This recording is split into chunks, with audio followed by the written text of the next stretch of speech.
And what we have found is as markets slow down, professionals in this industry across the board get worse at their jobs, significantly worse at their jobs.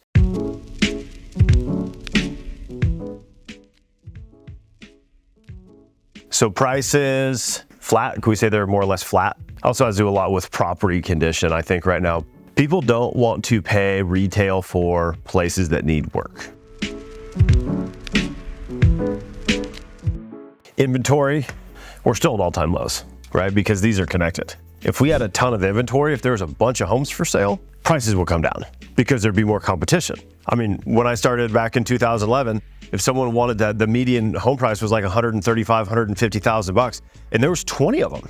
There was 23 to 1,500 square foot houses for about $135,000 you could look at that were all pretty decent.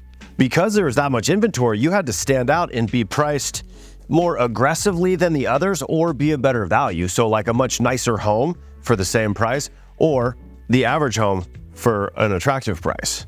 That hasn't happened in this market because the existing homeowners, who knew that like the bragging rights of 2023 would be what your 30-year mortgage interest rate was? Because the interest rates, people are locked in for 30 years, they're just not gonna sell their house, right? It's like, okay, my house is worth $700,000 and my payment is $2,000 a month. If I was to go buy a $400,000 house today, my payment would be $3,500 a month. Why on earth would I do that?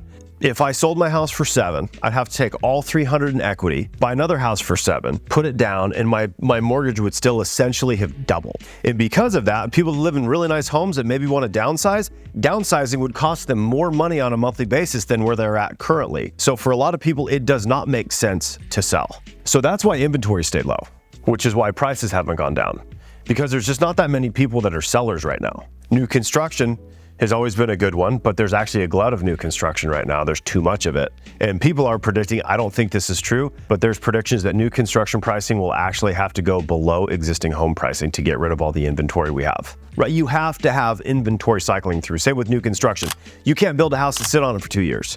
You got to move these puppies out, even if it is for a loss or for a break even, because you have to continue the whole building development cycle. You can't just build them and wait for the perfect buyers. You have to build them, you have to price them right, and sometimes you got to price them below where you wanted to get them to sell. So that's why, in theory, new construction could go lower, because sellers with a great interest rate that aren't super interested in selling will only sell if it makes sense for them. And if it doesn't make sense for them, they'll keep their amazing interest rate and their low payment and try again in 2 years. Interest rates, right? I think the ideal perfect interest rate is 6%. If we can get to 6, I think we'll have a better time moving product, moving inventory, and people buying and selling. For some reason, 6 seems to be historically like a good interest rate that doesn't allow the housing market to overheat to such an extent that we have, year over year price increases of 18 to 20%. That's not sustainable. 2 weeks of inventory, which also isn't sustainable. Volume's down. So nationally, we did 6 million last year, 2021. We'll do about 4 million this year. So is that we're down by about a third. So volume is down 33%. I think volume is down in our market about 50%, just based on what I'm feeling. But like I said before, concentrate on that number. 2 sides every real estate transaction. That means in the United States of America, there will be over 8 million commission opportunities. All we need is a couple hundred. It's doable. And what we have found is as markets slow down, professionals in this industry across the board get worse at their jobs, significantly worse at their jobs. They're not paying attention to their pipelines. They're not recruiting. They're not doing any sort of lead generation, which is like making contact with people that don't know who you are and are looking for help in your line of work. So there's an opportunity for us now to grab market share. What that means is while everyone else has a bad attitude and they're giving up on it, go steal their clients. Because people want to work with capable, positive, and engaged professionals.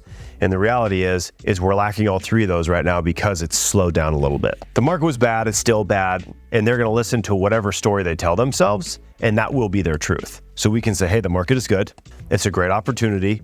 I love helping people buy, sell, and invest in real estate, and therefore I shall continue to do this at a high level. And then more people will be attracted to you.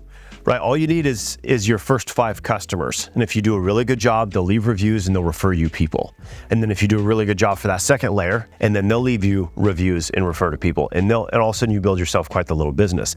But with those first 5, or with your current clients, if you don't do a very good job, they will not leave you good reviews and they will not refer you to people. And then what happens with that? You can never expand because you've never done a good enough job to earn their referrals.